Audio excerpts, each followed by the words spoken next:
여러분은 남편도 시어머니도 모두 내 편이 아니었다면 어떨 것 같으세요? 저는 하루도 못 버텼을 것 같은데요. 오늘은 혼자서 12년을 버텨온 한 여자의 반전 이야기입니다. 어머, 언니, 여기서 일해요? 유니폼이 참 잘 어울리네요. 내연녀 오채린이 하영이를 위아래로 훑어보며 비웃었습니다. 남편과 내연녀는 아들 돌잔치 사진을 찍으며 웃고 있었고 시어머니도 손자를 안은 채 세상 행복한 얼굴이었습니다. 그 순간 시어머니의 시선이 하영이에게 꽂혔습니다. 시어머니는 하영의 팔을 거칠게 잡아 끌고 복도 끝으로 데려갔습니다. 너 여기 웬일이야? 눈에 띄지 말고 집에 가 있어. 차가운 물이 머리 위로 쏟아졌습니다.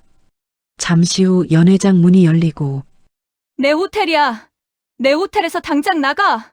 황금빛 사연다방은 삶의 지혜와 공감을 나누는 채널입니다. 오늘 사연을 들으시고 공감되는 부분 있으시면 댓글로 함께 나눠주세요. 그랜드 윤호텔 연회장은 아침부터 분주했습니다. 하얀 테이블보 위로 유리잔들이 가지런히 놓이고 은빛 식기들이 형광등 불빛을 받아 반짝이는 그 공간 한쪽에서 하영이는 냅킨을 접고 있었습니다. 손놀림이 빠르고 정확했습니다. 12번째 냅킨을 접어 내려놓는 순간 그녀의 시선이 잠깐 허공에 머물렀습니다. 오늘이 첫째 딸 아름이 생일이었습니다. 케이크 하나 사줘야 한다는 생각이 머릿속을 스쳤지만 이내 다음 테이블로 발걸음을 옮겼습니다. 일이 먼저였습니다. 언제나 그랬습니다. 이하영, 34이었습니다. 호텔 경영학과를 졸업하고 호텔업계에 뛰어들려 했던 꿈은 22살 최준혁과의 결혼으로 조용히 접혔습니다. 남편 최준혁은 수입식품 와인 유통회사 PF 인터내셔널을 운영하는 38배 남자였습니다. 결혼 초에는 그럴듯해 보였습니다. 하지만 아이를 낳고 집안에 머무는 시간이 길어질수록 하영이의 자리는 점점 좁아졌습니다. 첫째 아름이를 낳고 둘째 다온이를 낳고 그렇게 12해가 흘러가는 동안 하영이의 이력서는 단 한 번도 세상 밖으로 나가지 못했습니다. 그러다 지난 봄 더 이상은 안 되겠다 싶었습니다. 생활비가 바닥을 보이고 있었고 아이들 학원비는 밀려가고 있었습니다. 하영이는 조용히 컴퓨터 앞에 앉아 이력서를 다시 꺼냈습니다. 12년 만이었습니다. 면접날 그랜드 윤호텔 지배인 강지호는 이력서를 훑다가 손이 멈췄습니다. 호텔 경영학과를 나오셨네요. 네. 결혼하고 아이들 키우다 보니 경력이 끊겼어요. 오래 쉬었지만 이 일만큼은 자신 있습니다. 하영이의 목소리는 떨리지 않았습니다. 강지호는 잠시 그녀를 바라보다가 이력서를 덮었습니다. 언제부터 나오실 수 있으세요? 내일부터요. 강지호가 가볍게 고개를 끄덕였고 하영이는 그제야 24이었습니다. 시어머니 장금자에게는 말하지 않았습니다. 시어머니 장금자 59. 외동아들 최준혁을 낳고서야 시집에서 사람 대접을 받았다는 그 여자는 며느리가 집 밖으로 나다니는 것을 달가워하지 않았습니다. 말했다가는 당장 그만두라는 소리가 나올 것이 뻔했습니다. 하영이는 매일 아침 장금자 눈을 피해 조용히 집을 나섰고 유니폼으로 갈아입는 그 순간만큼은 무언가를 되찾은 사람 같았습니다. 문제는 집으로 돌아오면 시작됐습니다. 그날 저녁도 마찬가지였습니다. 하영이 퇴근해 부엌으로 들어서자마자 장금자의 목소리가 거실 쪽에서 날아왔습니다. 밥은 왜 이제 하는 거야? 배고파 죽겠는데. 하영이는 아무 말 없이 앞치마를 메었습니다. 냉장고를 열어 재료를 꺼내는 손이 조용하고 빠르게 움직였습니다. 쌀을 씻고 찌개를 올리고 반찬 그릇들을 꺼내는 동안 거실에서는 텔레비전 소리가 흘러나왔습니다. 장금자는 소파에 기대어 채널을 돌리고 있었고 남편 최준혁은 식탁 한쪽에 앉아 휴대전화를 들여다보며 아무 말이 없었습니다. 밥상이 다 차려지자 장금자가 자리에 앉았습니다. 수저를 들더니 국을 한 숟가락 떠서 맛을 보고는 하영이 쪽을 흘끔 쳐다봤습니다. 이게 밥이야? 친정에서 이것도 못 배워왔어? 하영이의 젓가락이 잠시 멈췄습니다. 그뿐이었습니다. 다시 밥을 떴고 다시 씹었고 아무 일도 없었다는 듯 상 위를 내려다봤습니다. 그 옆에서 11살 첫째 아름이가 국을 한 그릇 깨끗이 비우며 말했습니다. 엄마 밥 맛있어. 장금자가 아름이 쪽으로 고개를 돌렸습니다. 쓸데없이 나서지 마. 아름이가 입을 다물었습니다. 8살 둘째 다온이는 눈치를 살피며 조용히 밥만 먹었습니다. 하영이는 두 딸의 눈을 보지 않으려 했습니다.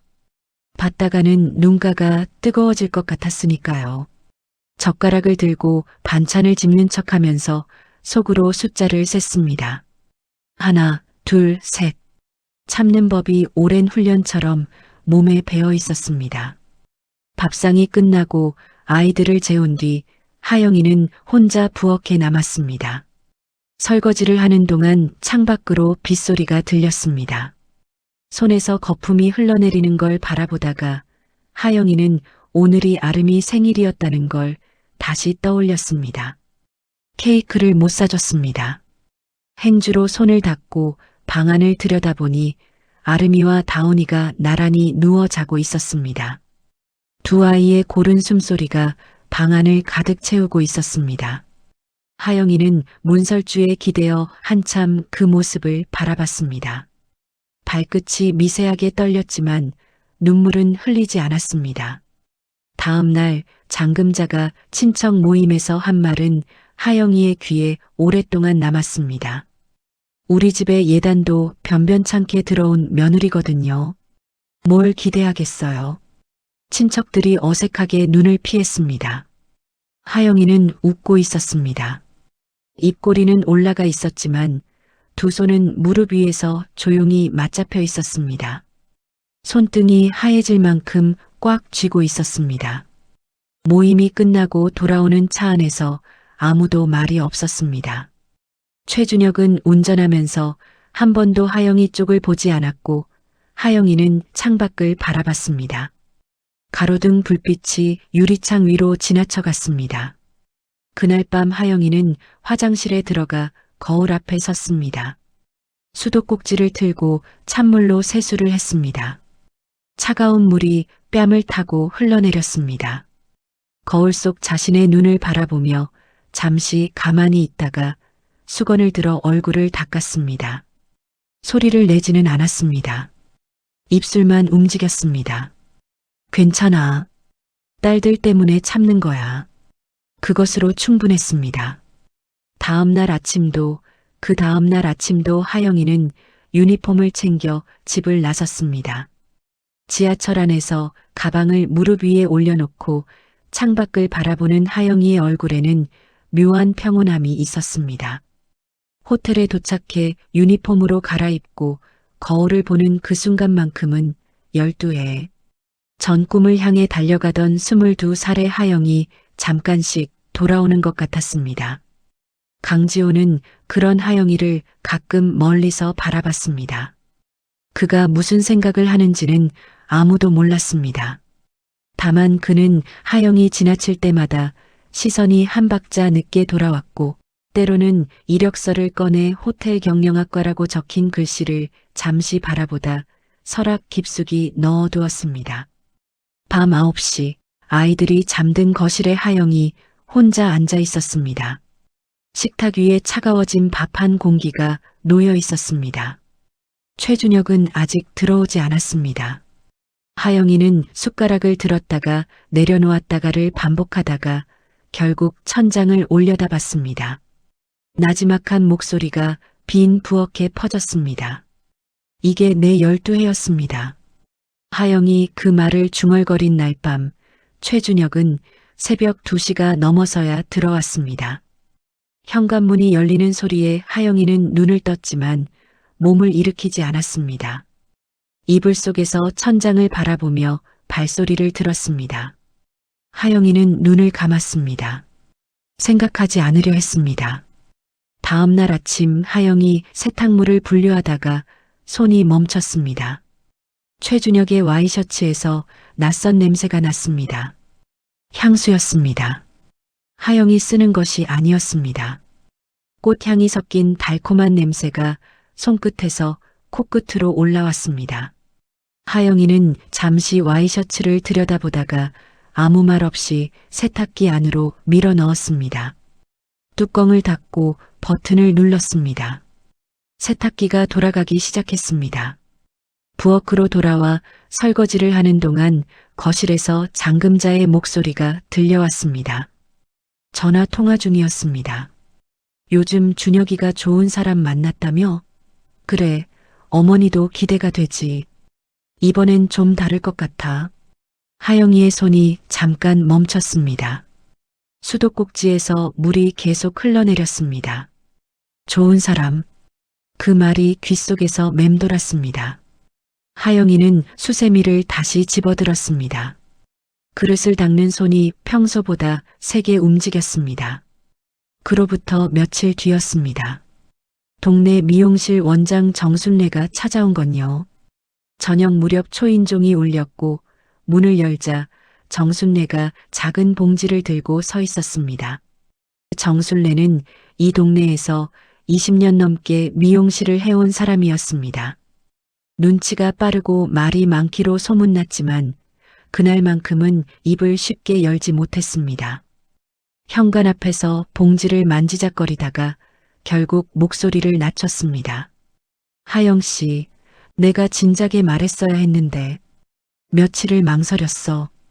하영이 정순례를 안으로 들였습니다. 거실에 마주 앉았고 정순례는 무릎 위에 손을 얹은 채 천천히 말을 꺼냈습니다. 최준혁의 차에서 배가 많이 부른 젊은 여자가 내리는 것을 봤다고 했습니다. 한 번이 아니었습니다. 몇 달에 걸쳐 여러 차례였고 동네 사람들 사이에서도 이미 말이 돌고 있었다고 했습니다. 하영이는 아무 말도 하지 않았습니다. 정순례의 말이 귀에 들어오는지 안 들어오는지조차 알 수 없는 표정이었습니다. 두 눈은 정순례를 향해 있었지만 시선은 어딘가 더 먼 곳에 가 있는 것 같았습니다. 정순례가 자리에서 일어났습니다. 하영이는 현관까지 배웅하면서도 별다른 말을 하지 않았습니다. 문이 닫히고 나서야 하영이는 등을 문에 기댔습니다. 부엌에서 냉장고 돌아가는 소리만 들렸습니다. 그날 밤 하영이는 설거지를 하다가 그릇을 떨어뜨렸습니다. 접시 하나가 바닥에 부딪혀 두 쪽으로 갈라졌습니다. 하영이는 그 자리에 쪼그려 앉아 깨진 조각을 주웠습니다. 손끝이 가늘게 떨렸습니다. 조각을 손에 쥔 채 한참을 그대로 있었습니다. 용기를 낸 건 며칠이 더 지난 뒤였습니다. 아이들이 잠든 시간, 최준혁이 소파에 앉아 있었습니다. 하영이는 그 맞은편에 조용히 앉았습니다. 최준혁은 휴대전화를 내려놓지 않았습니다. 당신밖에 여자 있어? 목소리가 생각보다 차분하게 나왔습니다. 최준혁이 고개를 들었습니다. 잠깐 하영이를 바라보더니 픽 하고 웃었습니다. 입꼬리가 올라갔지만 눈은 웃지 않는 얼굴이었습니다. 왜? 아들이라도 낳아줄 수 있어? 최준혁은 그대로 휴대전화를 집어들었습니다. 아무 일도 없었다는 듯이요. 그때 부엌 쪽에서 장금자가 물 한 컵을 들고 나왔습니다. 두 사람 사이에 흐르는 공기를 읽었는지 아니면 처음부터 알고 있었는지 장금자는 하영 쪽을 향해 담담하게 말했습니다. 며느리 노릇을 제대로 했으면 이런 일이 생겼겠어? 남편 관리를 못한 내 탓이지. 하영이는 대꾸하지 않았습니다. 일어서서 방으로 들어갔습니다. 문을 닫고 불을 켜지 않은 채 침대 끝에 걸터 앉았습니다. 어두운 방 안에서 두 손을 무릎 위에 올려놓고 숨을 천천히 들이쉬었다가 내쉬었습니다. 문 너머로 텔레비전 소리가 들렸습니다. 장금자와 최준혁이 아무 일도 없었다는 듯 채널을 돌리고 있었습니다. 그 소리가 어떤 말보다 더 크게 하영이의 가슴을 눌렀습니다. 다음 날 아침 하영이는 다시 유니폼을 입었습니다. 호텔로 향하는 지하철 안에서 창밖을 바라보는 하영이의 눈빛은 전날 밤보다 조금 더 단단해져 있었습니다. 흔들리기는 했지만 무너지지는 않았습니다. 그리고 호텔에 출근한 하영이 연회장 세팅을 하는 동안 지배인 강지호는 자신의 책상 위에 놓인 달력을 바라봤습니다. 날짜 하나에 빨간 동그라미가 쳐져 있었습니다. 강지호는 조용히 달력을 덮었습니다. 이제 얼마 남지 않았습니다. 그 시각 그랜드 윤호텔 복도 끝에서 엘리베이터 문이 열렸습니다. 윤태준이었습니다. 이른의 나이가 무색하지 않게 반듯한 자세였지만 걸음은 예전 같지 않았습니다.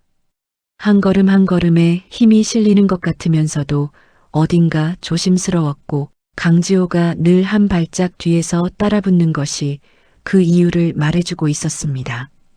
윤태준은 자신이 평생 일군 이 호텔의 복도를 천천히 걸으며 이쪽 저쪽을 살폈습니다. 창문 너머로 햇살이 대리석 바닥 위에 길게 누워 있었고 연회장 쪽에서는 그릇 부딪히는 소리가 낮게 들려왔습니다. 바로 그때였습니다. 복도 모퉁이를 돌아서던 하영이 손에 들고 있던 냅킨 묶음을 떨어뜨렸습니다. 바닥에 흩어지는 냅킨들을 주우려고 몸을 굽히던 순간 복도 저쪽에서 걸어오던 윤태준이 갑자기 발을 멈췄습니다. 어지럼증이었습니다. 한쪽 손이 벽을 향해 뻗었지만 짚을 곳을 찾지 못하고 몸이 기울었습니다. 하영이 먼저 봤습니다. 냅킨을 절반도 줍지 못한 채 자리에서 일어나 두 걸음 만에 윤태준 곁으로 달려갔습니다. 한 손으로 팔을 잡고 다른 손으로 등을 받쳤습니다. 회장님, 괜찮으세요? 윤태준이 고개를 들었습니다. 그리고 굳어버렸습니다. 가까이서 마주한 하영이의 얼굴, 걱정으로 가득 찬 눈빛, 이마 위로 흘러내린 머리카락 한 올. 윤태준의 눈이 천천히 그 얼굴을 훑쳤습니다. 숨이 멎는 것 같았습니다.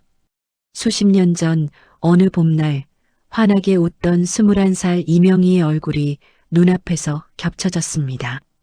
눈매도 목소리도 걱정스럽게 들여다보는 그 눈빛까지도. 강지호가 달려와 윤태준의 다른 팔을 잡았습니다. 회장님, 저 여기 있습니다. 윤태준은 아무 말도 하지 않았습니다. 시선이 하영이의 얼굴에서 떠나지 않았습니다. 하영이 다시 물었습니다. 많이 어지러우세요? 앉으실 수 있도록 도와드릴까요? 윤태준이 그제야 입을 열었습니다. 고맙네요. 목소리가 낮고 느렸습니다. 하영이는 윤태준이 가까운 의자에 앉을 수 있도록 천천히 부축했습니다. 그러고는 잠깐 실례한다며 냅킨들을 다시 주워들고 연회장 쪽으로 돌아갔습니다. 윤태준은 그 뒷모습이 복도 모퉁이를 돌아 사라질 때까지 눈을 떼지 않았습니다.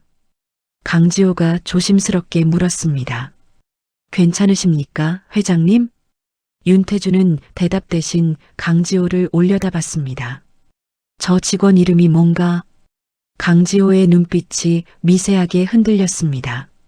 잠시 뜸을 들이다가 대답했습니다. 하영이라고 합니다. 연애팀 직원입니다. 어머니 성함이 혹시 이명희인지 알아봐주게. 강지호는 아무 말도 하지 않았습니다. 고개만 조용히 끄덕였습니다. 그날 저녁 강지호의 책상 위에는 하영이의 이력서가 펼쳐져 있었습니다. 비상연락처란에 적힌 이름, 이명희. 강지호는 그 이름을 손끝으로 짚었다가 천천히 뗐습니다. 의자 등받이에 몸을 기대며 잠시 눈을 감았습니다. 그러고는 전화기를 들었습니다. 윤태준은 그 밤 오랫동안 잠을 이루지 못했습니다. 병원에서 이미 들은 말이 있었습니다. 많이 늦었다는 말. 시간이 많지 않다는 말. 그 말들을 들은 뒤로 윤태주는 밤마다 창가에 앉아 서울 불빛을 바라보는 일이 많아졌습니다. 무언가를 정리하듯 무언가를 내려놓듯이요. 그런데 오늘은 달랐습니다. 창밖을 보는 눈빛에 처음으로 다른 빛이 섞여 있었습니다. 며칠이 지났습니다. 강지호가 조용히 문을 두드리고 들어왔습니다. 손에 서류 한 장을 들고 있었습니다. 윤태준의 책상 앞에 서서 말을 꺼냈습니다. 확인했습니다. 어머니 성함이 이명희입니다. 이하영 씨는 회장님 따님이 맞습니다. 방안이 고요해졌습니다. 윤태준은 서류를 받아들지 않았습니다. 두 손을 무릎 위에 올려놓은 채 창밖을 바라봤습니다. 오랫동안 말이 없었습니다. 강지호는 아무 말도 하지 않고 그 옆에 서 있었습니다. 창밖에서 바람이 지나가는 소리가 들렸습니다. 얼마가 지났을까요? 윤태준의 눈가에 주름이 깊어졌습니다. 그것으로 충분했습니다. 그 이후 윤태준은 법무법인을 찾았습니다. 하영이를 법적으로 친딸로 인지하는 절차를 밟았고 유언장을 작성했습니다. 그랜드 윤호텔을 하영이에게 단독 상속하고 이명희에게도 거액의 재산을 남긴다고 적었습니다. 유언 집행일은 자신의 기일 일주기로 지정했습니다. 법무법인을 나서는 윤태준의 걸음이 들어갈 때보다 조금 가벼워 보였습니다. 그날부터 윤태준은 호텔에 올 때마다 연회장 쪽을 지나쳤습니다. 하영이 테이블을 세팅하거나 행사 준비로 바쁘게 움직이거나 동료 직원과 뭔가를 의논하는 모습을 멀찍이서 바라봤습니다. 하영이 웃을 때면 윤태준의 걸음이 잠깐씩 느려졌습니다. 그러다 하영이 자신을 발견하면 윤태준은 자연스럽게 말을 건넸습니다. 오늘도 수고가 많네요. 잘하고 있어요. 하영이는 고개를 숙이며 대답했습니다. 감사합니다, 회장님. 그게 전부였습니다. 그 이상도 이하도 없었습니다. 윤태준은 딸에게 아버지라는 말을 한 번도 꺼내지 못했습니다. 꺼낼 수가 없었습니다. 하영에게는 지금 감당할 것들이 너무 많았습니다. 그것을 윤태준은 알고 있었습니다. 그래서 그저 곁에서 바라보는 것으로 충분하다고 스스로에게 말하고 또 말했습니다. 강지호는 그 모습을 늘 조금 떨어진 곳에서 지켜봤습니다. 어느 날 혼자 이력서를 꺼내보다가 나지막이 중얼거렸습니다. 회장님, 따님은 원래부터 이 호텔에 어울리는 사람이었네요. 그리고 이력서를 서랍 깊숙이 넣었습니다. 윤태준은 그 즈음부터 다시 병원을 자주 찾았습니다. 검사 결과를 받아들고 나오는 날 의사가 말했습니다. 많이 늦었습니다, 회장님. 준비를 하셔야 할 것 같습니다. 윤태준은 고개를 끄덕였습니다. 병원 복도를 걸어 나오면서 창밖을 바라봤습니다. 봄 햇살이 유리창을 가득 채우고 있었습니다. 조금만 더 시간을 주시오. 중얼거리는 목소리가 빈 복도에 낮게 깔렸습니다. 그 말이 누구를 향한 것인지는 알 수 없었습니다. 다만 그의 눈빛이 향한 곳은 호텔 방향이었습니다. 윤태준이 병원 복도를 걸어 나오던 그 무렵 최준혁의 휴대전화가 울렸습니다. 저녁 식사 중이었습니다. 최준혁이 화면을 확인하는 순간 자리에서 일어났습니다. 잠금자도 덩달아 고개를 들었습니다. 최준혁은 전화기를 귀에 붙인 채 베란다 쪽으로 빠르게 걸어갔고 유리문을 닫았습니다. 하영이는 밥숟가락을 내려놓지 않은 채 그 모습을 바라봤습니다. 베란다 유리 너머로 최준혁의 입모양이 보였습니다. 무슨 말인지는 들리지 않았지만 표정만으로도 충분했습니다. 눈이 커졌고 입꼬리가 올라갔습니다. 잠금자도 알아챈 모양이었습니다. 밥상에서 시선을 거두고 베란다 쪽을 바라보는 잠금자의 얼굴에 무언가 희미하게 번졌습니다. 기대인지 확신인지. 하영이는 수저를 내려놓고 아름이와 다온이 밥그릇을 살폈습니다. 두 아이는 아무것도 모른 채 국을 떠먹고 있었습니다. 최준혁이 베란다 문을 열고 들어왔습니다. 어머니, 나 좀 가봐야 할 것 같아요. 장금자가 자리에서 일어났습니다. 수저를 내려놓는 소리가 찰칵 났습니다. 나도 같이 가자. 두 사람이 현관으로 향하는 동안 하영이는 그 자리에 앉아 있었습니다. 아무도 하영 쪽을 돌아보지 않았습니다. 현관문이 닫히는 소리가 났습니다. 그 소리가 집안에서 천천히 사라졌습니다. 다온이가 엄마 쪽을 올려다봤습니다. 아빠 어디가? 하영이 딸의 머리를 쓸어내렸습니다. 일하러 갔어. 밥 먹자. 그날 밤 최준혁은 들어오지 않았습니다. 장금자도 마찬가지였습니다. 하영이는 아이들을 재우고 거실 불을 껐습니다. 어두운 거실 소파에 앉아 창밖을 바라봤습니다. 아파트 단지 너머로 불빛들이 점점이 박혀 있었습니다. 어느 불빛 아래 남편이 있는지 하영이는 알고 있었습니다. 알면서도 전화를 걸지 않았습니다.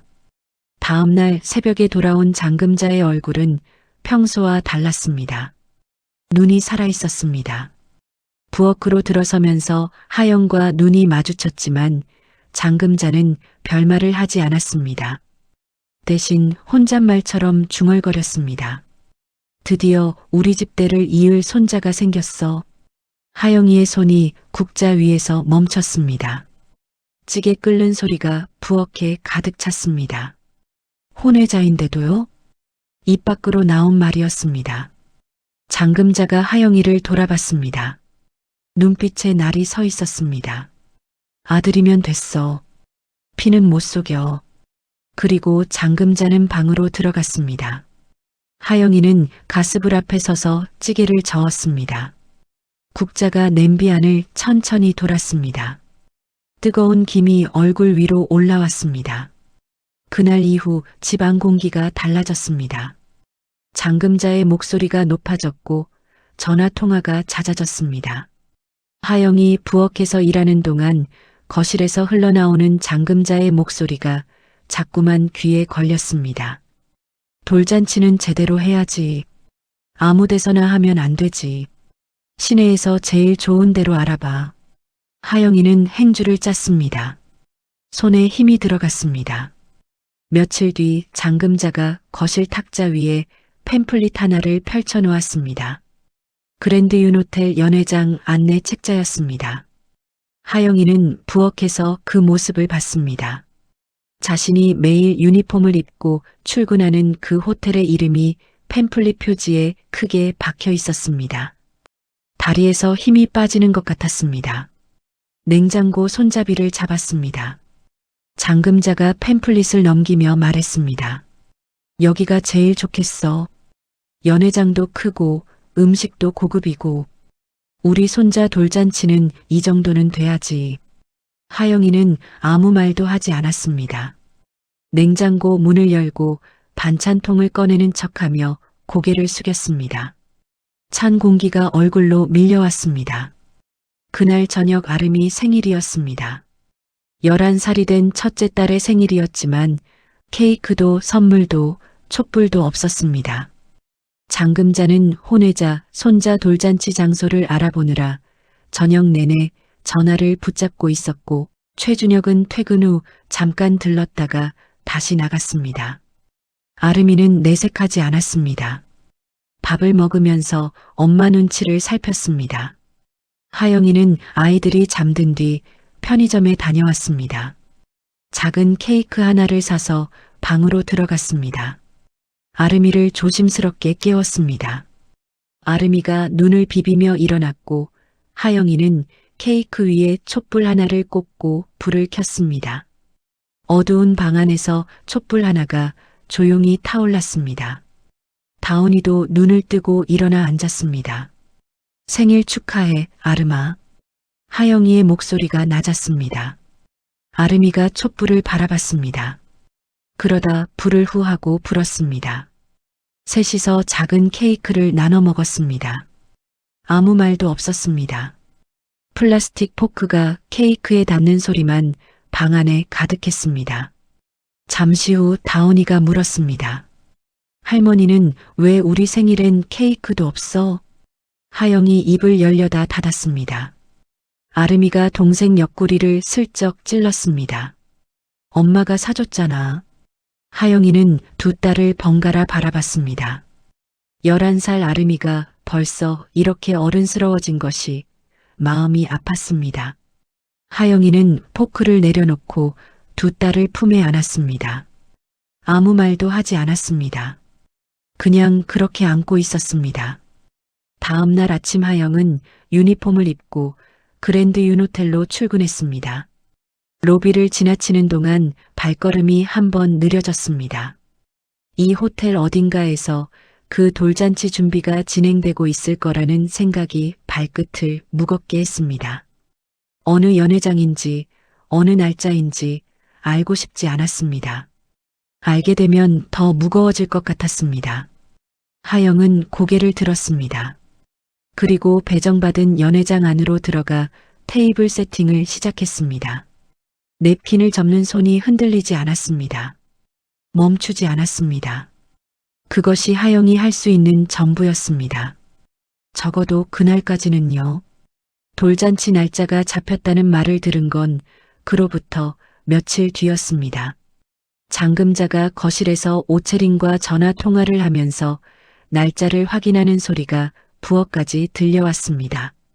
하영이는 도마 위에서 칼질을 멈추지 않았습니다. 당근이 일정한 두께로 잘려나갔습니다. 소리가 규칙적이었습니다. 하영이는 그 소리에 집중했습니다. 다른 소리를 듣지 않으려는 것처럼요. 그날 밤이었습니다. 최준혁이 화장실에 들어간 사이 침대 위에 놓인 그의 휴대전화가 진동했습니다. 하영이는 그 화면을 봤습니다. 보지 않으려 했지만 눈이 먼저 닿았습니다. 오채린이었습니다. 오빠, 아기가 오늘 웃었어. 진짜 예쁘게. 빨리 와. 문자 옆에 아기 사진이 하나 붙어 있었습니다. 하영이는 그 화면을 내려다보며 꼼짝도 하지 않았습니다. 욕실에서 샤워기 소리가 흘러나왔습니다. 물소리가 벽을 타고 방 안까지 들어왔습니다. 하영이는 시선을 거뒀습니다. 휴대전화를 원래 자리에 내려놓고 방을 나갔습니다. 부엌에서 물 한 컵을 따랐습니다. 두 손으로 컵을 감싸 쥐었습니다. 물이 목을 타고 내려갔지만 아무 맛도 느껴지지 않았습니다. 더 이상 모른 척할 수 없다는 것을 하영이는 그날 밤 처음으로 인정했습니다. 다음 날 아침 최준혁이 출근 준비를 하는 동안 하영이는 식탁 앞에 앉아 있었습니다. 최준혁이 넥타이를 매며 지나쳐 가려는 순간 하영이 입을 열었습니다. 당신 오채린이라는 여자랑 아직도 만나고 있어? 최준혁의 손이 멈췄습니다. 넥타이 매듭을 잡은 채 하영이를 내려다봤습니다. 갑자기 무슨 소리야? 어젯밤에 문자 왔어. 아기가 웃었다고. 침묵이 흘렀습니다. 최준혁은 넥타이에서 손을 떼고 의자를 당겨 앉았습니다. 팔짱을 끼고 하영이를 바라봤습니다. 표정이 굳어 있었지만 당황한 기색은 없었습니다.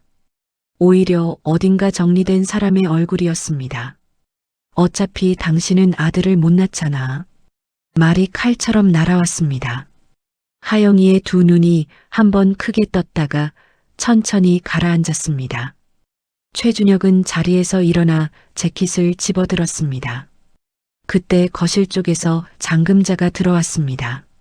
아침부터 두 사람 사이에 흐르는 공기를 읽었는지 냉장고 앞을 지나치면서 하영이 쪽을 흘겨봤습니다. 며느리 노릇을 제대로 했으면 이런 일이 생겼겠어. 남편 관리를 못한 내 탓이지. 장금자의 목소리는 조용했습니다. 소리를 지르지도 않았습니다. 그 차분함이 오히려 더 깊이 파고들었습니다. 하영이는 아무 말도 하지 않았습니다. 두 손을 무릎 위에 올려놓은 채 식탁 위를 내려다봤습니다. 나뭇결이 눈에 들어왔습니다. 손등에 핏줄이 도드라질 만큼 두 손이 맞잡혀 있었습니다. 현관문이 닫혔습니다. 최준혁이 나간 것이었습니다. 거실에서 텔레비전 소리가 켜졌습니다. 잠금자가 채널을 돌리는 소리가 들렸습니다. 아무 일도 없었다는 듯이요. 하영이는 자리에서 일어났습니다. 방으로 들어가 문을 닫았습니다. 침대 끝에 걸터 앉았습니다. 창문 너머로 아침 햇빛이 커튼 사이를 비집고 들어왔습니다. 하영이는 그 빗줄기를 바라봤습니다. 12년이었습니다. 예단이 없다는 말을 처음 들은 날부터 딸을 낳을 때마다 길어지던 시어머니의 한숨 밥상에서 혼자 숨만 쉬던 수많은 저녁, 그 모든 것을 버텨온 12해가 지금 이 방 안에 쌓여 있는 것 같았습니다. 하영이는 눈을 감았습니다. 코끝이 시큰해졌고 눈 안쪽이 뜨겁게 달아올랐습니다. 참았던 것들이 가슴 안쪽에서 천천히 밀려 올라왔습니다. 친정으로 간 건 그날 오후였습니다. 친정엄마 이명희가 문을 열었습니다. 딸의 얼굴을 보는 순간 말을 하지 않았습니다. 그냥 문을 더 넓게 열었습니다. 하영이 안으로 들어서며 친정엄마 어깨에 이마를 기댔습니다. 그 순간 목 안에서 무언가 터지는 것 같았습니다. 소리 없이 어깨가 흔들렸습니다. 친정엄마는 딸의 등에 두 손을 얹었습니다. 말이 없었습니다. 그냥 그렇게 서 있었습니다. 한참 후 하영이 몸을 일으켰습니다. 눈두덩이 부어 있었고 코끝이 빨갛게 달아올라 있었습니다. 친정엄마가 물 한 컵을 건넸고 하영은 두 손으로 컵을 감싸 쥐고 천천히 마셨습니다. 부엌 창밖으로 오후 햇살이 기울고 있었습니다. 이명희는 딸이 돌아간 뒤 한동안 현관 앞에서 있었습니다. 딸이 탄 버스가 골목 끝으로 사라지는 것을 바라보다가 천천히 안으로 들어왔습니다. 안방 장롱 앞에 서서 문을 열었습니다. 손이 깊숙이 들어가 낡은 서류 봉투를 꺼냈습니다. 봉투를 가슴에 안고 잠시 눈을 감았습니다. 오래 묵은 결심이 얼굴 위로 천천히 올라왔습니다. 더 이상은 기다릴 수 없었습니다. 다음 날 하영이는 다시 유니폼을 입었습니다. 거울 앞에서 단추를 채우는 손이 어제보다 느렸습니다. 하지만 멈추지는 않았습니다. 호텔로 향하는 지하철 안에서 하영이는 창밖을 바라봤습니다. 터널 속으로 들어가는 순간 유리창이 거울이 되었고 하영이의 얼굴이 비쳤습니다. 부은 눈, 굳은 인매. 하영이는 그 얼굴을 한번 바라봤습니다. 그러고는 고개를 돌렸습니다. 호텔에 도착해 연회장으로 들어서는데 강지호가 복도에서 마주쳤습니다. 강지호는 하영이의 얼굴을 보는 순간 한 박자 멈췄습니다. 아무 말도 하지 않았습니다. 고개만 가볍게 끄덕이고 지나쳤습니다. 그러다 몇 걸음 걷다가 돌아봤습니다. 하영이는 이미 연회장 안으로 들어가고 있었습니다. 강지호는 자신의 사무실로 들어가 달력을 펼쳤습니다. 돌잔치 날짜를 확인했습니다. 그 날짜 위에 이미 빨간 동그라미가 쳐져 있었습니다. 윤태준 회장 기일 일주기와 같은 날이었습니다. 강지호는 달력을 덮으며 낮게 중얼거렸습니다. 이제 며칠 남지 않았습니다. 그날 저녁 잠금자가 소파에서 최준혁을 불렀습니다. 준혁아, 이제 정리할 때가 됐다. 아들도 생겼고 더 끌 이유가 없잖아. 하영이한테 말해라. 부엌에서 설거지를 하던 하영이의 손이 멈췄습니다. 수도꼭지에서 물이 계속 흘러내렸습니다. 잠시 후 잠금자가 부엌 입구에 섰습니다. 하영아, 우리 이제 깔끔하게 끝내자. 하영이는 천천히 고개를 돌렸습니다. 거실 소파에 최준혁이 앉아 있었습니다. 팔짱을 낀 채 고개를 숙이고 있었습니다. 하영과 눈이 마주칠 것 같은 순간 최준혁은 시선을 바닥으로 내렸습니다. 말 한마디 없었습니다. 그 침묵이 장금자의 말보다 더 깊이 박혔습니다. 하영이는 수도꼭지를 잠갔습니다. 행주로 손을 닦고 앞치마를 벗었습니다.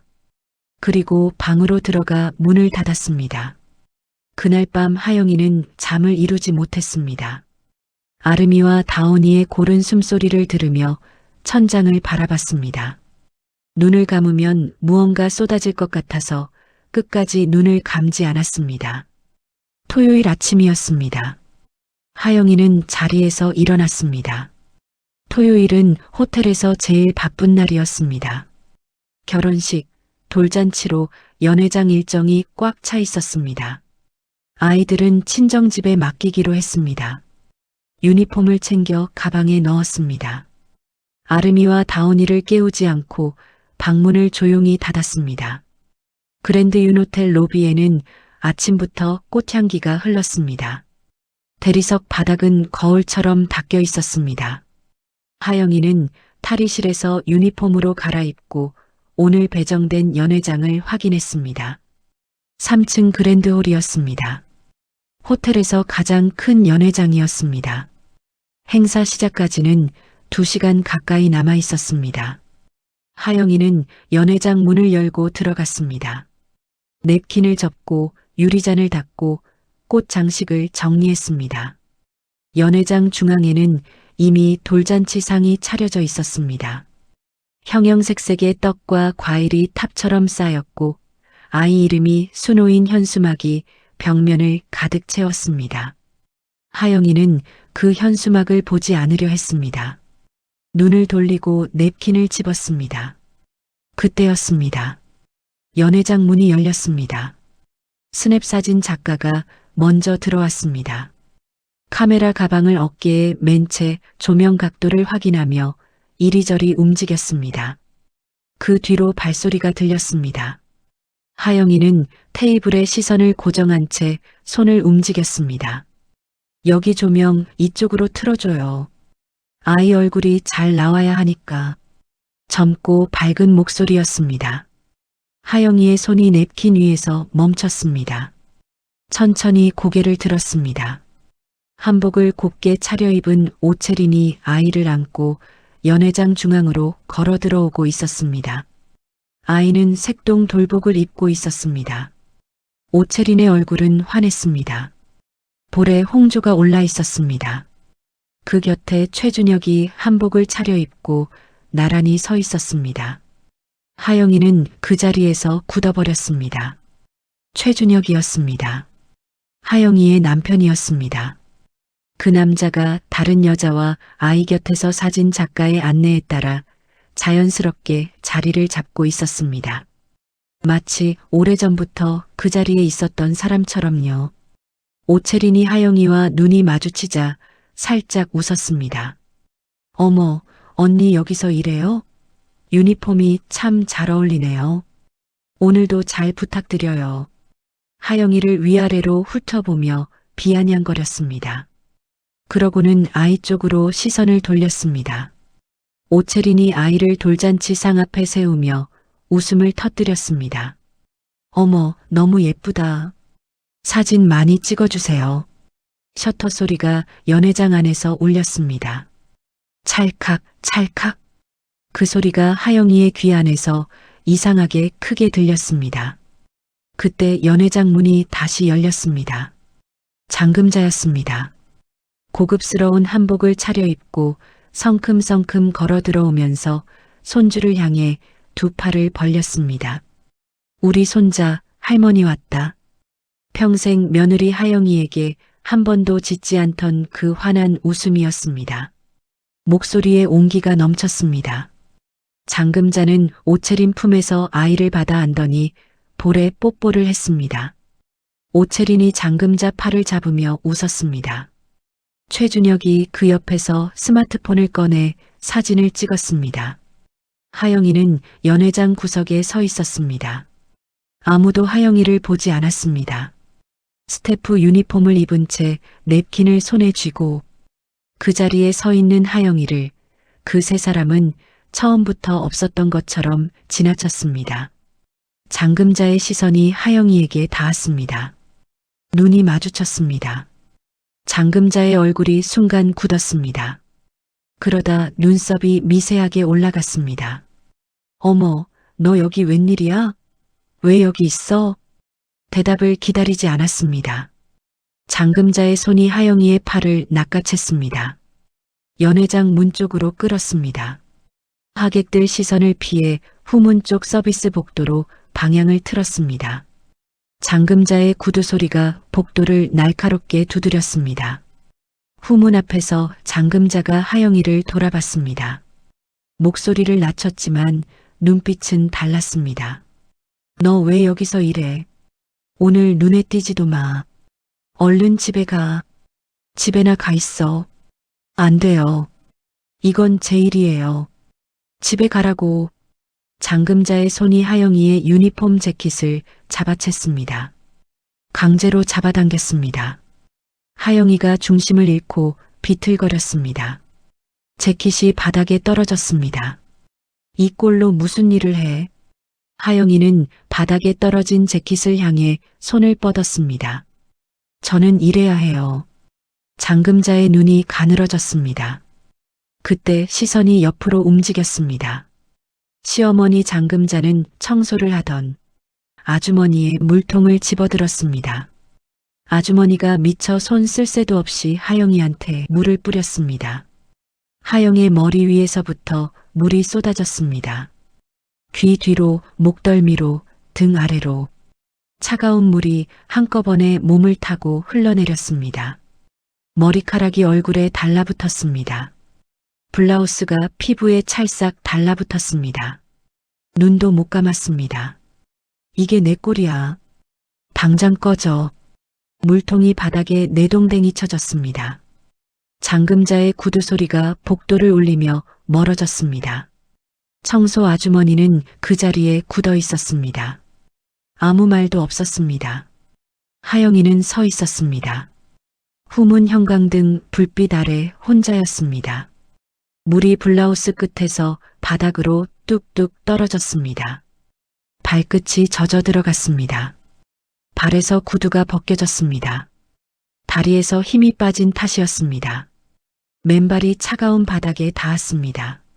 하영이는 후문을 나와 호텔 로비 쪽으로 걸었습니다.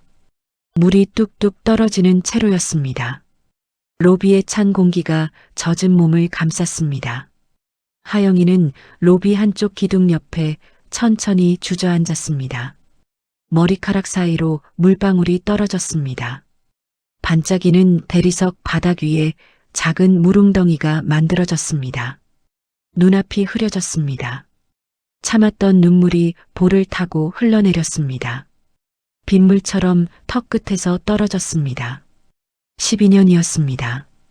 그 모든 것이 이 차가운 대리석 바닥 위에서 이렇게 끝나는 것인지 하영이는 그저 바닥을 내려다봤습니다. 바로 그때였습니다. 발소리가 들렸습니다. 하영이 고개를 들었습니다. 강지호가 정장 차림의 두 남자와 함께 걸어오고 있었습니다. 강지호의 얼굴은 평소와 달리 굳어 있었습니다. 강지호가 하영이 앞에서 걸음을 멈추고 천천히 입을 열었습니다. 이하영 씨 맞으십니까? 하영이 젖은 얼굴로 고개를 들었습니다. 고 윤태준 회장님의 유언 집행건으로 찾아왔습니다. 그 말이 귓속으로 들어오는데 시간이 걸렸습니다. 하영이는 젖은 머리카락이 얼굴에 달라붙은 채로 강지호를 올려다봤습니다. 눈앞이 아직 흐릿했습니다. 강지호 뒤에 선 두 남자는 단정한 정장 차림이었고 손에는 서류 가방을 들고 있었습니다. 저한테요? 하영이의 목소리가 갈라졌습니다. 강지호가 천천히 고개를 끄덕였습니다. 잠시 자리를 옮겨도 되겠습니까? 하영이는 바닥을 짚고 일어서려 했지만 다리에 힘이 들어가지 않았습니다. 강지호가 조용히 손을 내밀었습니다. 하영이는 그 손을 잡고 겨우 자리에서 일어섰습니다. 맨발이 차가운 대리석 바닥에 닿았습니다. 물이 여전히 유니폼에서 뚝뚝 떨어지고 있었습니다. 강지호는 하영이를 로비 한쪽 프라이빗 라운지로 안내했습니다. 두꺼운 문이 닫히자 연회장 쪽에서 들려오던 웃음소리와 박수 소리가 일순간 사라졌습니다. 조용했습니다. 하영이는 소파에 앉았습니다. 젖은 유니폼에서 물이 소파 쿠션 위로 번졌지만 아무도 그것을 신경 쓰지 않았습니다. 바로 그때 라운지 문이 다시 열렸습니다. 친정엄마였습니다. 아름이와 다온이가 그 뒤를 따라 들어왔습니다. 토요일이라 아이들도 함께였습니다. 친정엄마는 강지호에게 오늘 유언 집행인이 온다는 연락을 받았을 때부터 딸 곁에 있어야 한다는 걸 알고 있었습니다. 아름이가 엄마의 젖은 유니폼과 맨발을 보는 순간 굳어버렸습니다. 다온이가 엄마 쪽으로 달려가려 했지만 친정엄마가 조용히 손을 잡아 멈췄습니다. 친정엄마는 딸의 모습을 보는 순간 입술이 떨렸습니다. 입술을 꽉 다물고 딸 곁에 앉았습니다. 엄마, 왜 여기 있어? 하영이 물었습니다. 친정엄마는 딸의 손을 두 손으로 감쌌습니다. 차갑게 식은 딸의 손이었습니다. 친정엄마는 한참 동안 그 손을 꼭 쥐고 있다가 천천히 고개를 들었습니다. 하영아, 엄마가 오늘 꼭 해야 할 말이 있어. 목소리가 낮았습니다. 떨렸지만 또렷했습니다. 오래 묵은 말을 꺼내는 사람의 목소리였습니다. 하영이는 어머니의 눈을 바라봤습니다. 무언가 평소와 다른 것이 그 눈 안에 있었습니다. 강지호가 유언 집행인 두 사람에게 눈짓을 보냈습니다. 집행인 중 한 명이 서류 가방을 열고 봉투 하나를 꺼내 테이블 위에 조심스럽게 내려놓았습니다. 두툼한 봉투였습니다. 윤태준 회장 법무법인 직인이 찍혀 있었습니다. 친정엄마 이명희가 말을 시작했습니다. 오래전 이야기였습니다. 이명희가 21살이던 시절 한 남자를 사랑했습니다. 재벌가의 아들이었습니다. 두 사람은 서로를 깊이 좋아했지만 남자의 집안이 결혼을 허락하지 않았습니다. 가문이 다르다는 이유였습니다. 집안의 강요에 결국 두 사람은 헤어졌습니다. 그 남자는 집안이 정해준 여자와 결혼했고 이명희는 혼자 남았습니다. 그리고 얼마 후 이명희는 임신 사실을 알았습니다. 그 남자의 아이였습니다. 이명희는 혼자 딸을 낳았습니다. 아무에게도 말하지 않고 그 남자에게도 알리지 않고 오로지 혼자서 딸을 키웠습니다. 그 딸이 하영이였습니다. 하영이는 움직이지 않았습니다. 소파 위에 굳어버린 것처럼 앉아 있었습니다. 친정엄마의 말이 귓속으로 들어오는데 시간이 걸렸습니다. 한 문장이 들어오고 나면 다음 문장이 들어오지 않는 것 같았습니다. 머릿속이 하얗게 비어가는 것 같았습니다. 그 남자가 누구야? 겨우 나온 말이었습니다. 목소리가 갈라져 있었습니다. 친정엄마가 딸의 손을 더 꽉 쥐었습니다. 윤태준이야. 라운지 안에 침묵이 내려앉았습니다. 하영이의 눈이 테이블 위 봉투로 향했습니다. 봉투에 찍힌 직인이 눈에 들어왔습니다. 그랜드 윤호텔 법무법인. 하영이는 봉투와 어머니 얼굴을 번갈아 바라봤습니다. 강지호가 조용히 입을 열었습니다. 회장님께서 몇 해 전 이 호텔 복도에서 하영 씨를 처음 보셨습니다. 그날 어지럼증으로 비틀거리실 때 하영 씨가 부축해드렸죠. 회장님은 그 순간 얼굴을 보시고 직감하셨습니다. 저에게 신원 조회를 부탁하셨고 확인이 되자마자 법적으로 친딸로 인지하는 절차를 밟으셨습니다. 하영이의 눈 안에서 무언가가 천천히 흔들렸습니다. 복도에서 마주치던 회장님의 눈빛이 떠올랐습니다. 어지럼증으로 비틀거리시던 그날 하영이 부축했을 때 그 얼굴을 가까이서 들여다보시던 눈빛. 그 후로 호텔에 오실 때마다 연회장 쪽을 지나치시던 모습. 하영이 일하는 것을 보시면서 조용히 말을 건네시던 그 목소리. 오늘도 수고가 많네요. 잘하고 있어요. 그 말이 이제야 다르게 들렸습니다. 단순한 덕담이 아니었습니다. 딸에게 건네는 말이었습니다. 말은 못하고 눈빛으로만 전하던 아버지의 마음이었습니다. 하영이의 눈가가 뜨겁게 달아올랐습니다. 강지호가 테이블 위 봉투를 하영이 앞으로 살며시 밀었습니다. 열어보시겠습니까? 하영이는 떨리는 손으로 봉투를 집었습니다. 봉투 입구를 열었습니다. 서류들이 나왔습니다. 첫 장은 유언장이었습니다. 두 번째 장에는 등기권리증이 있었습니다. 하영이는 그 서류를 손에 쥐고 한 줄 한 줄 읽어 내려갔습니다. 손끝이 떨렸습니다. 중간쯤 읽다가 손이 멈췄습니다. 소유자 이하영. 그 이름 세 글자가 눈앞에서 흔들렸습니다. 친정엄마 이명희가 말했습니다. 회장님이 돌아가시기 전에 나한테도 연락이 왔어. 내 아버지가 이 호텔을 너한테 남긴 거야. 그리고 엄마한테도 따로 재산을 남겨뒀다고 했어. 미안하다고. 너무 늦었다고. 친정엄마의 목소리가 처음으로 흔들렸습니다. 평생 딸 앞에서 무너지지 않았던 여자였습니다. 그런 친정엄마의 목소리가 마지막 문장에서 가늘게 떨렸습니다. 하영이는 서류를 가슴에 안았습니다. 눈을 감았습니다. 참았던 눈물이 볼을 타고 흘러내렸습니다. 소리 없이 어깨가 흔들렸습니다. 강지호가 자리에서 일어서며 말했습니다. 회장님께서 복도에서 마주친 그날부터 많이 기다리셨습니다. 하영 씨가 이 호텔에서 일하고 있다는 걸 알고 계셨고 호텔에 오실 때마다 얼마나 기뻐하셨는지 저는 알고 있습니다. 강지호의 목소리도 평소보다 낮았습니다. 하영이는 눈을 떴습니다. 젖은 눈으로 라운지 창밖을 바라봤습니다. 호텔 로비가 보였습니다. 대리석 바닥 위로 사람들이 오가고 있었습니다. 아무것도 모르는 사람들이 아무 일도 없었다는 듯이 걷고 있었습니다. 하영이는 서류를 손에 쥔 채 천천히 자리에서 일어섰습니다. 맨발에 젖은 유니폼이었습니다. 머리카락이 얼굴에 달라붙어 있었습니다. 하지만 눈빛이 달라져 있었습니다. 친정엄마가 딸의 옆에 조용히 섰습니다.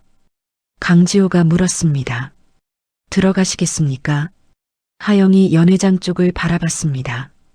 저 문 너머에서 잠금자의 웃음소리가 희미하게 들렸습니다. 박수 소리가 들렸습니다. 하영이는 서류를 손에 단단히 쥐었습니다. 그리고 고개를 끄덕였습니다. 강지호가 앞서 걸었습니다. 하영이 그 뒤를 따랐습니다. 머리카락은 아직 얼굴에 달라붙어 있었습니다. 복도를 걷는 하영이의 발바닥 아래로 대리석의 차가운 감촉이 한 걸음 한 걸음 느껴졌습니다. 친정엄마가 말없이 딸의 옆에서 함께 걸었습니다. 3층 그랜드홀 연회장 문 앞에 섰습니다. 문 너머로 소리가 들렸습니다. 사회자의 목소리, 박수 소리, 웃음소리. 돌잔치는 한창이었습니다. 하영이는 잠시 그 자리에 멈춰 섰습니다. 손안에 쥔 서류 봉투의 두툼한 감촉이 손바닥에 느껴졌습니다. 깊게 숨을 들이쉬었습니다. 코끝으로 호텔 특유의 은은한 꽃향기가 들어왔습니다. 천천히 내쉬었습니다. 강지호가 문 손잡이에 손을 얹었습니다. 문이 열렸습니다. 연회장 안이 한눈에 들어왔습니다. 하객들이 테이블을 가득 채우고 있었고 연회장 중앙 무대 위에서 사회자가 마이크를 잡고 있었습니다. 돌잡이 행사가 시작되려는 참이었습니다. 돌잔치 상 앞에 오채린이 아이를 안고 서 있었고 그 옆에 최준혁이 나란히 서 있었습니다. 잠금자는 맨 앞 테이블에 앉아 손주를 향해 두 손을 뻗고 있었습니다. 문이 열리는 소리에 가까운 테이블 하객 몇 명이 고개를 돌렸습니다. 시선이 하영이에게 닿았습니다. 젖은 유니폼, 맨발, 흐트러진 머리카락. 하객들의 눈이 커졌습니다. 그 시선이 옆으로 번졌고 또 옆으로 번졌습니다. 웅성거림이 시작됐습니다. 잠금자가 고개를 돌렸습니다. 연회장 입구에 서 있는 하영이를 보는 순간 잠금자의 얼굴이 굳었습니다. 자리에서 일어서려는 것 같았습니다. 그때 강지호가 먼저 앞으로 나섰습니다. 연회장 중앙을 향해 또렷한 목소리로 말했습니다. 잠시 행사를 멈춰주시겠습니까? 마이크를 잡고 있던 사회자가 당황한 듯 강지호를 바라봤습니다. 연회장 안이 조용해졌습니다. 박수 소리가 멈추고 웃음소리가 사라졌습니다. 모든 시선이 강지호와 하영이에게로 쏠렸습니다. 하영이 걸었습니다. 맨발로 대리석 바닥을 밟으며 연회장 중앙을 향해 천천히 걸어 들어갔습니다. 한 걸음 또 한 걸음. 발바닥 아래로 차가운 바닥이 느껴졌지만 걸음을 멈추지 않았습니다. 하객들이 좌우로 시선을 나눴습니다. 누군가 낮게 웅성거렸습니다. 하영이는 앞만 봤습니다. 잠금자 앞에 섰습니다. 두 사람의 눈이 마주쳤습니다. 잠금자의 눈빛에 처음에는 당혹감이 스쳤습니다. 그 당혹감이 곧 날카로움으로 바뀌었습니다. 저 여자가 왜 또 들어와? 나가라고 했잖아. 목소리가 높아지려는 순간 하영이 입을 열었습니다. 목소리는 낮았습니다. 하지만 또렷했습니다. 연회장 구석까지 닿을 만큼 조용하고 분명했습니다. 어머니, 아까 저한테 나가라고 하셨죠? 잠금자가 입을 열려 했습니다. 하영이 계속했습니다. 이번엔 제가 말씀드릴게요. 하영이는 손에 쥔 서류 봉투를 잠금자 앞 테이블 위에 내려놓았습니다. 봉투가 테이블에 닿는 소리가 조용한 연회장 안에서 또렷하게 울렸습니다. 그리고 잠금자를 똑바로 바라보며 말했습니다. 내 호텔에서 당장 나가요. 연회장이 얼어붙었습니다. 아무도 말이 없었습니다. 하객들이 숨을 죽였습니다. 사회자는 마이크를 내린 채 굳어 있었습니다. 잠금자의 얼굴에서 혈색이 빠져나갔습니다. 테이블 위 봉투를 내려다보다가 하영이를 올려다봤다가를 반복했습니다. 무슨 소리야? 이 호텔이 내 거라고? 떨리는 목소리였습니다. 강지호가 한 걸음 앞으로 나섰습니다. 이 호텔의 실소유주이신 이하영 씨께서 퇴장을 요청하셨습니다. 정중히 안내해 드리겠습니다. 강지호의 목소리는 부드러웠지만 단호했습니다. 호텔 직원 2명이 양쪽에서 조용히 다가왔습니다. 최준혁이 그제야 하영이를 바라봤습니다. 아까 연회장에서 물벼락을 맞을 때 고개를 돌렸던 그 남자였습니다. 지금 그 눈에는 당황함과 공포가 뒤섞여 있었습니다. 입이 벌어졌습니다. 이하영, 이게 무슨... 준혁 씨... 하영이 최준혁을 바라봤습니다. 12년을 함께한 남편이었습니다. 그 남자에게 마지막으로 이름을 불렀습니다. 딸 2 낳았다고 12년을 죄인처럼 살았습니다. 근데 정작 죄인이 누구였는지 이제 알겠네요. 최준혁은 말이 없었습니다. 오채린이 아이를 안은 채 그 모든 상황을 바라봤습니다. 눈이 빠르게 움직였습니다. 강지호를 봤다가 하영이를 봤다가 테이블 위 봉투를 봤습니다. 5초쯤 가만히 서 있더니 아이를 고쳐 안고 조용히 옆으로 비켜섰습니다. 계산이 끝난 사람의 움직임이었습니다. 잠금자가 하영이 앞으로 다가왔습니다. 손이 부들부들 떨렸습니다.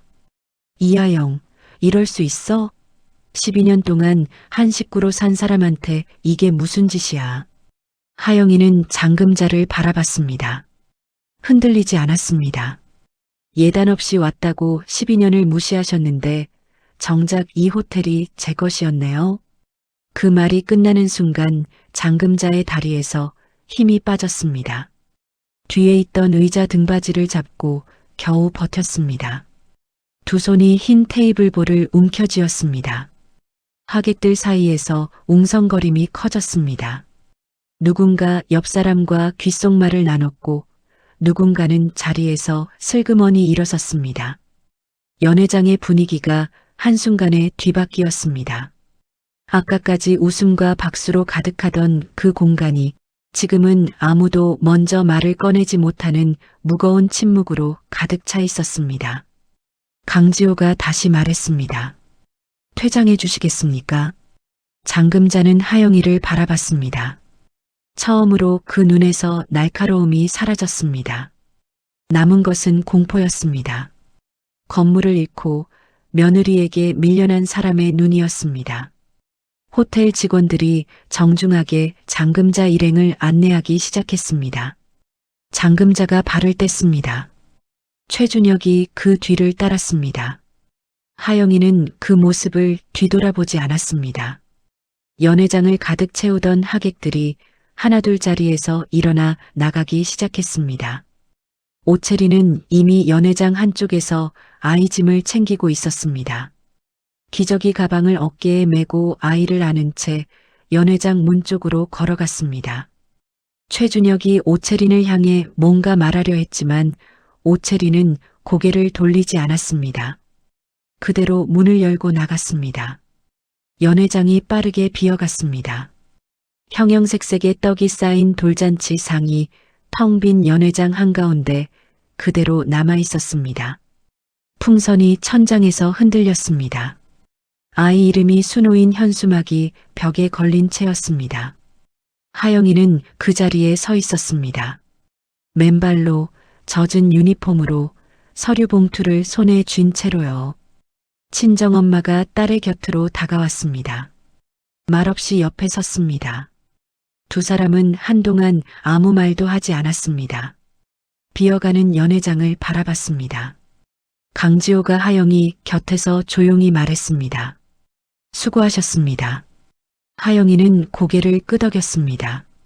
눈이 아직 젖어 있었습니다. 하지만 눈빛은 아까 로비 바닥에 주저앉아 있던 그 눈빛이 아니었습니다. 창밖으로 오후 햇살이 연회장 안으로 비스듬히 들어오고 있었습니다. 대리석 바닥 위에 길게 드리워진 빛 위로 하영이의 맨발이 서 있었습니다. 오후 햇살이 대리석 바닥 위에 길게 드리워진 연회장에서 하영이는 한동안 그 자리에 서 있었습니다. 강지호가 슬리퍼 한 켤레를 조용히 가져왔습니다. 호텔 슬리퍼였습니다. 하영이의 맨발 앞에 내려놓으며 말했습니다. 일단 이것만 신으시죠. 하영이 고개를 끄덕이며 슬리퍼를 신었습니다. 발바닥에 부드러운 감촉이 닿았습니다. 친정엄마 이명희가 근처 직원에게 부탁해 수건을 가져왔습니다. 딸의 머리카락을 조심스럽게 닦아주었습니다. 하영이는 그 손길 아래서 가만히 있었습니다. 바로 그때 연회장 문이 다시 열렸습니다. 장금자였습니다. 호텔 직원들의 안내를 받아 로비까지 나갔다가 다시 돌아온 것이었습니다. 곱게 차려입었던 한복이 구겨져 있었고 아까까지 반듯하게 올라가 있던 머리가 흐트러져 있었습니다. 장금자는 하영이를 찾아 연회장 안으로 들어섰습니다. 그 뒤로 최준혁이 따라 들어왔습니다. 장금자가 하영이 앞에 섰습니다. 장금자의 다리에서 힘이 빠졌습니다. 뒤에 있던 의자를 잡고 겨우 버텼습니다.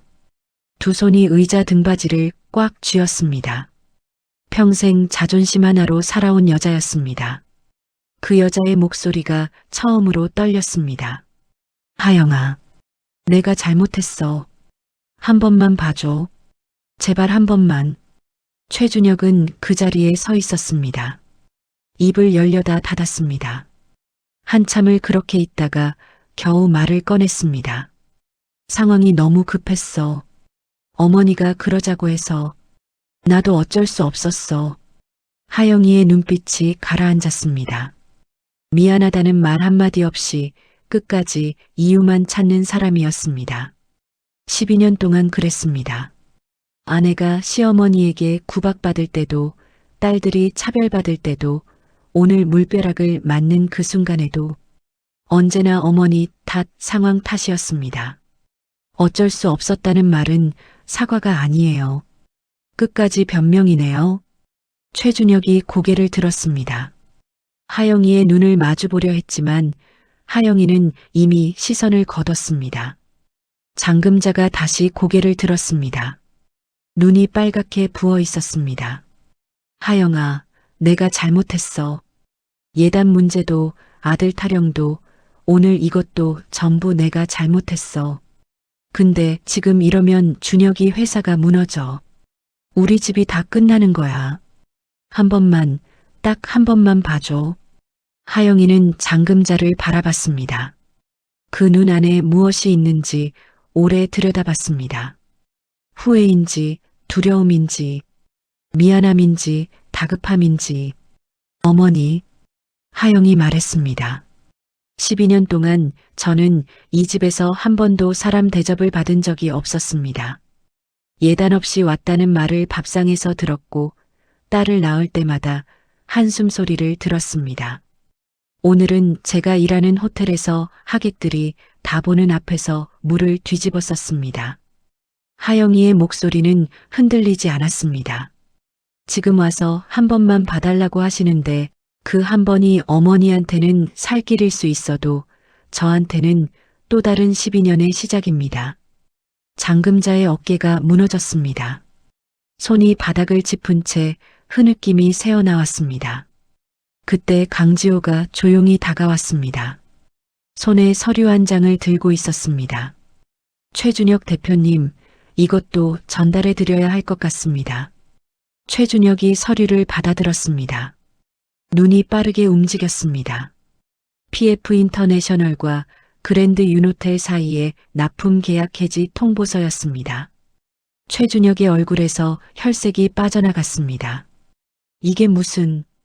회장님 유언에 따라 정리되는 사항입니다. 강지호의 목소리는 여전히 부드러웠지만 물러설 기색이 없었습니다. 최준혁은 서류를 쥔 채 하영이를 바라봤습니다. 하영아, 이러면 우리 회사 납품처 중에서 제일 큰 거래처가 끊기는 거야. 이러면 회사가 버티기 힘들어. 아름이 다온이 생각해봐. 애들도 힘들어진다고. 하영이는 잠시 눈을 내렸습니다. 아름이와 다온이. 그 이름이 귓속에 닿는 순간 가슴 한쪽이 조여드는 것 같았습니다. 하지만 고개를 들었습니다. 걱정해 주셔서 감사한데 제 딸들은 제가 책임집니다. 최준혁이 입을 다물었습니다. 하영이는 돌아섰습니다. 강지호가 옆에서 함께 걸었습니다. 친정엄마가 딸의 뒤를 따랐습니다. 연회장을 빠져나와 복도로 들어서는 순간 뒤에서 장금자의 목소리가 들렸습니다. 하영아, 하영아. 하영이는 멈추지 않았습니다. 복도를 걸었습니다. 발 아래 슬리퍼가 대리석 바닥을 스치는 소리가 들렸습니다. 로비로 내려왔습니다. 호텔 정문 유리문 너머로 저녁빛이 들어오고 있었습니다. 노을이 지고 있었습니다.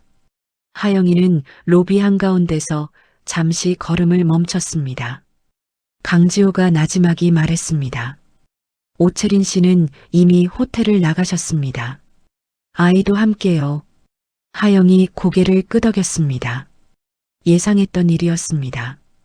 돈과 자리가 사라지는 순간 떠날 사람이었습니다. 그것을 모를 만큼 하영이는 어리석지 않았습니다. 친정엄마가 딸의 곁에 섰습니다. 두 사람은 나란히 정문 유리문을 바라봤습니다. 친정엄마가 조용히 딸의 손을 잡았습니다. 차갑게 식어있던 하영이의 손이었습니다. 친정엄마는 그 손을 두 손으로 감싸쥐었습니다. 엄마가 미안해. 너무 늦었지? 하영이 고개를 저었습니다. 늦지 않았어. 목소리가 낮았지만 흔들리지 않았습니다. 하영이는 어머니의 손을 꼭 쥐었습니다. 로비 창밖으로 노을빛이 번지고 있었습니다. 붉고 긴 빛이 대리석 바닥 위에 길게 깔렸습니다. 강지호가 두 사람 옆에서 조용히 말했습니다. 아름이와 다온이가 저쪽에서 기다리고 있습니다. 하영이 고개를 들었습니다. 라운지 쪽을 바라봤습니다. 유리 너머로 아름이가 다온이 손을 잡고 서 있는 모습이 보였습니다. 두 딸이 엄마를 바라보고 있었습니다. 하영은 아이들을 향해 미소를 지었습니다. 그리고 그쪽을 향해 걸었습니다.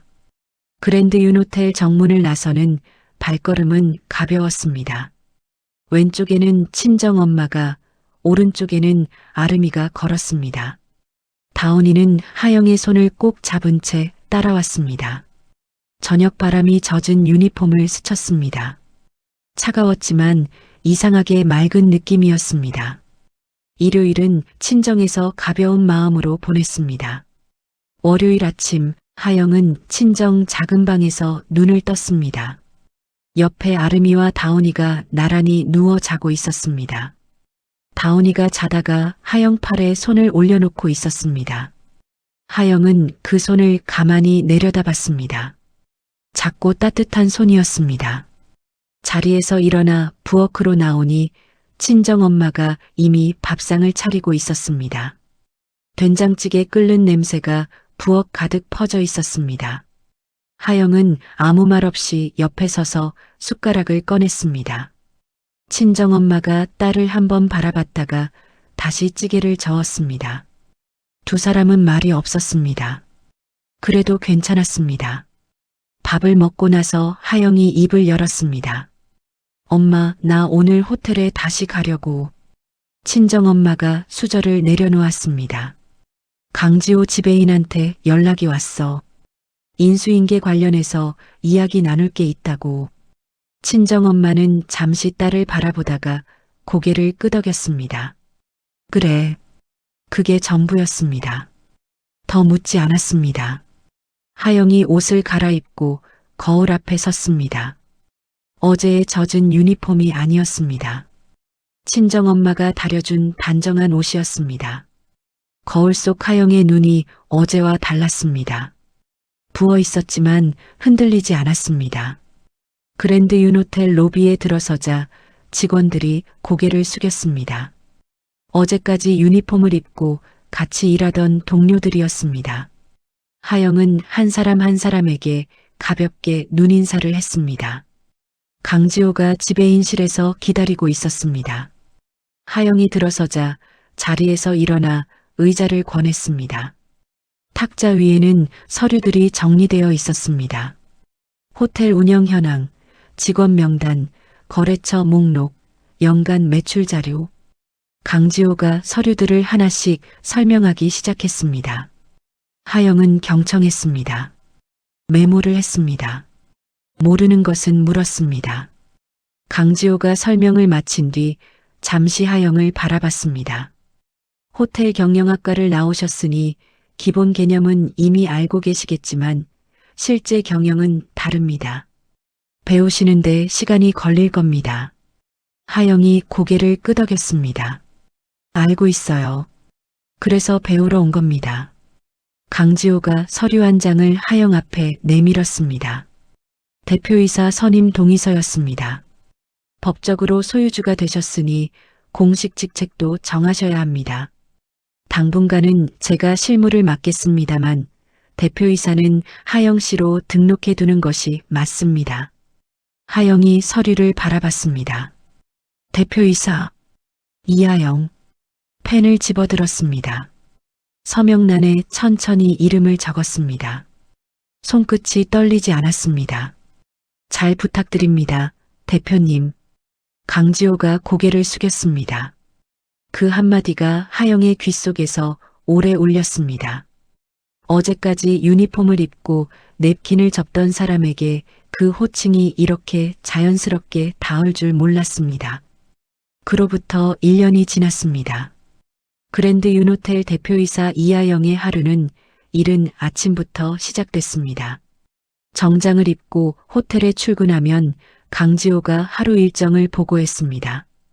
객실 현황, 연회장 예약, 거래처 미팅, 직원 교육 일정. 하영은 하나씩 들으며 메모했습니다. 모르는 것이 나오면 그 자리에서 물었습니다. 부끄럽지 않았습니다. 배우는 것이 대표이사의 일이기도 했습니다. 처음 몇 달은 쉽지 않았습니다. 호텔 경영을 전공했지만 현장은 달랐습니다. 거래처 대표들을 만나는 자리에서 말문이 막히기도 했고 직원들 앞에서 서류를 잘못 읽어 얼굴이 빨개지기도 했습니다. 그럴 때마다 강지호가 옆에서 조용히 채워주었습니다. 하영은 그 도움을 마다하지 않았습니다. 자존심보다 배움이 먼저였습니다. 6달이 지나자 달라지기 시작했습니다. 어느 날 거래처 대표 한 명이 미팅 자리에서 하영을 바라보며 물었습니다. 대표님, 호텔 경험이 많지 않으시다고 들었는데 앞으로 어떻게 운영하실 생각이신가요? 하영은 잠시 그를 바라봤습니다. 그리고 탁자 위에 준비해 온 자료를 조용히 펼쳤습니다. 객실 운영 개선안, 연회장 수익 구조 분석, 신규 거래처 제안서, 꼼꼼하고 현실적인 내용이었습니다. 경험보다 중요한 건 방향입니다. 이 호텔이 어떤 곳이 돼야 하는지는 이미 알고 있습니다. 거래처 대표가 자료를 들여다봤습니다. 1장, 2장, 페이지를 넘길수록 그의 표정이 달라졌습니다. 고개를 들었을 때 눈빛이 처음 들어올 때와 달랐습니다. 다음 달에 다시 뵙겠습니다. 대표님. 그가 자리에서 일어나며 말했습니다. 하영은 고개를 끄덕이며 악수를 건넸습니다. 미팅이 끝나고 회의실 문이 닫히자 강지호가 옆에서 말했습니다. 잘하셨습니다. 하영은 테이블 위 자료를 정리하며 대답했습니다. 아직 멀었어요. 하지만 입꼬리가 미세하게 올라가 있었습니다. 거래처 대표들과 나누는 대화가 길어졌고 직원들 앞에서 서는 자세가 달라졌습니다. 강지호가 보고를 마치면 하영이 먼저 다음 안건을 꺼내는 날이 생겼습니다. 강지호가 그 모습을 보며 말했습니다. 회장님을 닮아가시는 것 같습니다. 하영은 그 말을 듣고 창밖을 바라봤습니다. 아버지. 그 단어가 이제는 조금 덜 낯설었습니다. 아름이 생일이 돌아왔습니다. 하영은 약속을 지켰습니다. 그랜드 윤호텔 연회장을 통째로 빌렸습니다. 작년에 혼외자 돌잔치가 열렸던 바로 그 3층 그랜드홀이었습니다. 하영이 직접 꽃을 골랐고 케이크를 주문했고 메뉴를 정했습니다. 아름이와 다온이가 좋아하는 것들로만 채웠습니다. 생일 당일 2딸이 연회장 문을 열고 들어서는 순간 입을 벌렸습니다. 꽃 장식, 케이크, 풍선, 환한 조명. 다온이가 두 손으로 볼을 감쌌습니다. 엄마, 이거 다 우리 거야? 하영이 웃었습니다. 응, 다 우리 거야. 아름이가 조용히 엄마 손을 잡았습니다. 아무 말도 하지 않았습니다. 그냥 손을 잡고 연회장 안을 천천히 걸었습니다. 하영도 아무 말하지 않았습니다. 두 사람은 그렇게 나란히 걸었습니다. 친정엄마는 연회장 한쪽 테이블에 앉아 그 모습을 바라봤습니다. 손녀들이 웃으며 케이크 앞에 서는 것을 바라보다가 조용히 눈을 감았습니다. 오래 참아온 것들이 그제야 녹아내리는 것 같았습니다. 그날 저녁 생일 파티가 끝난 뒤 하영은 혼자 호텔 꼭대기층 창가에 섰습니다. 서울 야경이 내려다 보였습니다. 수만 개의 불빛이 도심을 가득 채우고 있었습니다. 하영은 유리창에 손을 짚으며 그 풍경을 바라봤습니다. 1년 전 이 호텔 로비 바닥에 맨발로 주저앉았던 여자가 지금 이 호텔 꼭대기에서 서울을 내려다보고 있었습니다. 강지호가 다가왔습니다. 오늘 예약이 모두 찼습니다. 대표님. 하영이 창밖을 바라보며 대답했습니다. 수고했어요. 잠시 침묵이 흘렀습니다. 강지호가 조용히 말했습니다. 회장님께서 기다리셨던 자리입니다. 하영은 대답하지 않았습니다. 창밖 불빛들을 바라봤습니다. 어딘가에 아버지가 보고 있을 것 같은 밤이었습니다.